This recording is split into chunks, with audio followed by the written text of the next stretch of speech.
Let's make Sri Lankan fish கறி. Sri Lankan fish கறி செய்கிறதுக்கு தேவையான பொருட்கள் வந்து fish, any kind of fish. நீங்கள் ஆக்கிறதுக்கு மாதிரி என்ன கைண்ட் ஆஃப் ஃபிஷ் எடுத்தாலும் ப்ராப்ளம் இல்லை. நான் எடுத்துக்கிறேன் சீபாஸ். அடுத்தது ஒனியன், ஒரு ஸ்லைஸ் பண்ண ஒனியன், 2 காஞ்ச கொச்சிக்காய், வெள்ளைப்பூடு, ஒரு பல்லு ஃபுல்லாக அந்த கலட்டி க்ளீன் பண்ணிவிட்டு அதில் ஹாஃபை வெட்டியும் ஹாஃபை வந்து இஞ்சி ஒரு சின்ன துணி எடுத்து அதை வெட்டி அதை 2 சேர்த்து இடித்து அதை வந்து வச்சுக்கிறேன். ஒரு தக்காளிக்காய், 3 டேபிள் ஸ்பூன் கோகோனட் பவுடராக கரைச்சி வச்சுக்கிறேன். அடுத்தது ஒரு கைப்பிடி அளவு புளி, அதையும் கரைச்சி வச்சுக்கிறேன். Okay, most of the time Sri Lankan ஹோம்ஸில் வந்து நாங்கள் இப்படி தான் செய்வோம். லெட்ஸ் மேக் ஃபிஷ் கறி. எங்களுக்கு தேவையான பொருட்கள் ஒரு தக்காளிக்காய், ஒரு வெங்காயம், ஒரு பூண்டு and small piece of ginger and 2 dry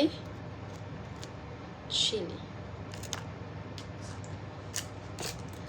இப்போ தக்காளிக்காய் வெங்காயம் எல்லாம் சின்னதாக கட் பண்ணி கொண்டுட்டு வெள்ளைப்பூடையும் முறிச்சு வச்சு போகிறேன்.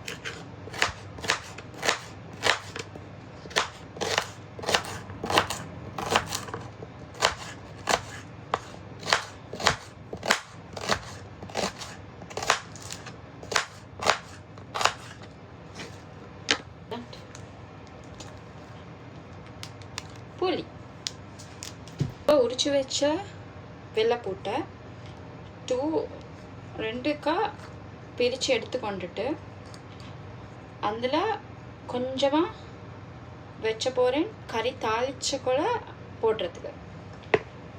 இன்னும் கொஞ்சம் எடுத்து அது ஜிஞ்சர் பீசஸோடு சேர்த்து நான் இடித்து எடுக்க போகிறேன்.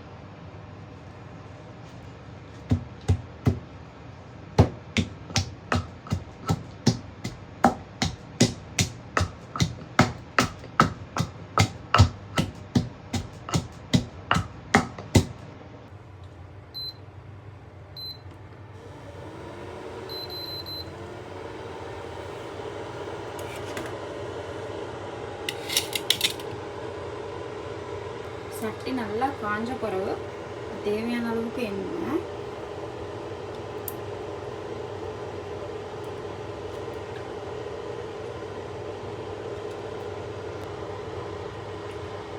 எண்ணெய் நல்லா காய விடாமல் எண்ணெய் ஓரளவுக்கு காஞ்ச பிறகு கொஞ்சம் இந்த மேலுக்கால் ஆவி பறக்கிற மாதிரி வந்தோடனே இந்த இஞ்சி வெள்ளைப்பூடி பேஸ்ட்டை வந்து எண்ணெயில் போடணும். நல்லா காஞ்சதுக்கு பிறகு போட்டோன்னா இஞ்சி வெள்ளைப்பூடி பேஸ்ட் தீஞ்சு கசக்கும். அதனால் இதை வந்து அது காஞ்சிட்டிக்கூடயே போடணும். எண்ணெய் வந்து நல்லா ஹீட் ஆகும் போது போடணும். இப்போ அதோட கட் பண்ணி வச்சுக்கிற வெள்ளைப்பூடி கொஞ்சம் நல்லா கொஞ்சம் கோல்டன் ப்ரௌன் வரும் வரைக்கும் வதங்கி வச்சுட்டு இதோட வெங்காயத்தை போடணும்.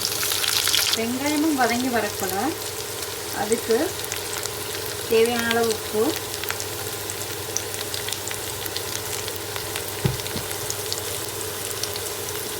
உங்களுக்கு உரப்பு கூடியாக வேண்டாம் கூட போட்டுக்கொள்ளணும். நான் வந்து ஒரு கரண்டி மிளகு, ஒரு கரண்டி கொச்சிக்காய், மஞ்சள் தேவையான அளவு அண்ட் சீரகத்தூள் கொஞ்சம் போட்டு அதோட தக்காளிக்காய் சேர்த்து தீயும் போது கொஞ்சம் தண்ணி ஊற்றணும். தண்ணி ஊற்றி நல்லா வதங்குறதுக்கு விடணும். தண்ணி வத்துற வரைக்கும் தண்ணி இந்த மாதிரி பதத்தில் கொதிச்சுட்டு வரக்குள்ள நாங்கள் கரைச்சி வச்சுக்கிற புளியை வந்து இதோட சேர்த்துக்கணும்.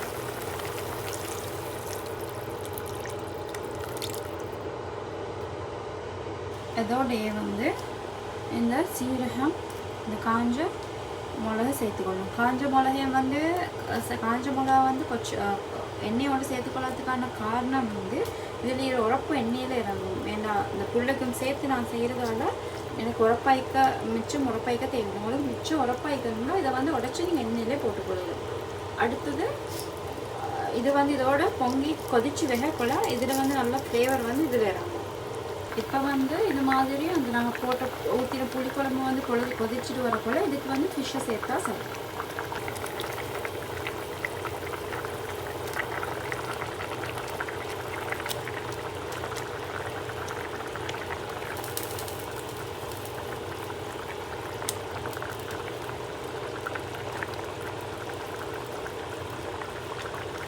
இப்படி நல்லா மீனை போட்ட பிறகு மீன் உங்களுக்கு தாண்டி நல்லா ஒரு 3 to 4 minutes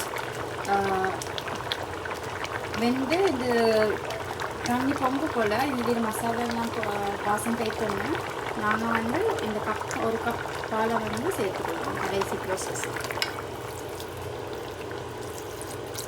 இப்போ கொஞ்ச நேரம் இதை வேக விட்டுட்டு நல்லா கொஞ்சம் வத்தி வெந்த பிறகு நெருப்பு குறைச்சி வச்சு வத்தி வெந்த பிறகு வந்து இறக்குனா சார் உள்ளுக்கு கிளறி உள்ளுக்கால போட்டு இதாக்க வேணாம், மீன் உடஞ்சிடும். சும்மா மேலுக்கால இப்படி கிளறிக்கலாம் சார். நான் இப்போ எங்களோட மீன் கறி ரெடி ஆகிடுச்சு. நல்லா மசாலாவெல்லாம் விட்டு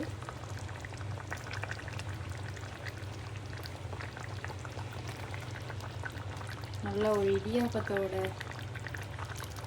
சுட சுட சோறு வச்சு தின்னா நல்லா இருக்கும்.